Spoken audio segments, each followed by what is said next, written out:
Assalamualaikum warahmatullahi wabarakatuh. Saya Adelia Nanda Irvina dengan NIM 1220636 ingin mempresentasikan artikel yang telah saya buat dengan judul Dampak Pengangguran Terhadap Kemiskinan di Indonesia. Indonesia mempunyai banyak permasalahan di bidang ekonomi. Salah satu contohnya adalah dampak pengangguran terhadap kemiskinan. Tingkat kemiskinan di Indonesia saat ini meningkat ditambah dengan adanya pandemi COVID-19 ini dan menyulitkan masyarakat mendapatkan pekerjaan untuk memenuhi kebutuhan mereka sehari-hari. Juga calon pekerja yang lebih banyak daripada lapangan pekerjaan yang menjadikan timbulnya pengangguran di Indonesia. Sudah banyak upaya yang dilakukan untuk mengurangi permasalahan-permasalahan ini. Namun permasalahan ini juga tak kunjung usai. Pengangguran dan kemiskinan. Menurut Report Brotherhood 2002, pengangguran adalah penyebab kemiskinan terbesar dan perlu diberantas dan hanya bisa diatasi dengan cara mendapatkan pekerjaan atau adanya lapangan pekerjaan. Serta menurut BPS 2016, kemiskinan adalah ketidakmampuan dari sisi ekonomi, materi, dan fisik untuk mencukupi kebutuhan dasar makanan dan bukan makanan yang diukur dengan pengeluaran. Pengangguran berdampak besar terhadap kemiskinan.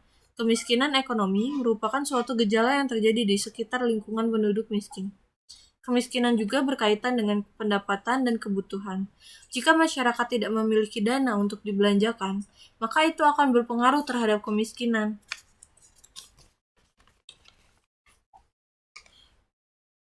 Badan Pusat Statistik atau BPS mencatat jumlah orang miskin di Indonesia pada Maret 2021 sudah mencapai 27,54 juta orang. Jumlah itu membuat tingkat kemiskinan mencapai 10,14% dari total populasi nasional.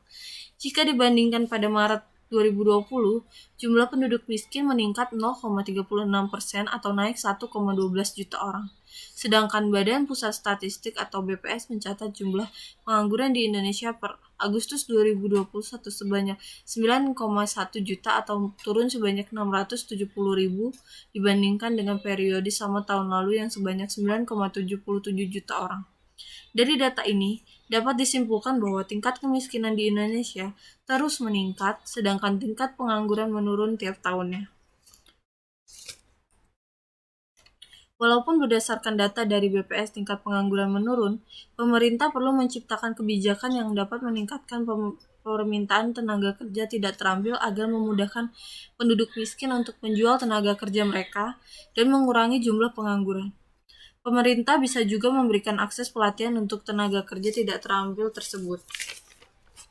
Cara ini membuat pemerintah banyak memberikan bantuan untuk menunjang pertumbuhan ekonomi dan mendorong berkembangnya kegiatan ekonomi masyarakat. Pemerintah juga perlu mengadakan upaya penanggulangan dari pemerintah dan juga seluruh lapisan masyarakat. Salah satu contohnya adalah dengan memberikan bantuan sosial berupa pemberian modal terhadap UMKM agar dapat memberikan dampak positif terhadap perekonomian.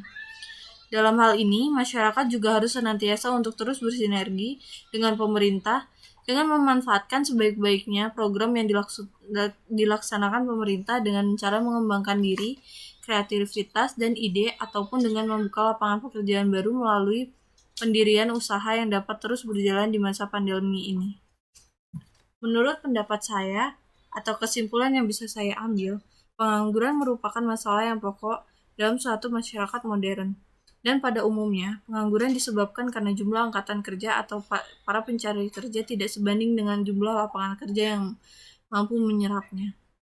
Maka dengan adanya permasalahan ini, cara mengatasinya adalah dengan membuka berbagai program-program pelatihan atau yang lainnya yang akan mewujudkan kesejahteraan masyarakat. Sekian presentasi dari saya. Mohon maaf apabila ada salah kata ataupun tindakan yang kurang berkenan. Wassalamualaikum warahmatullahi wabarakatuh.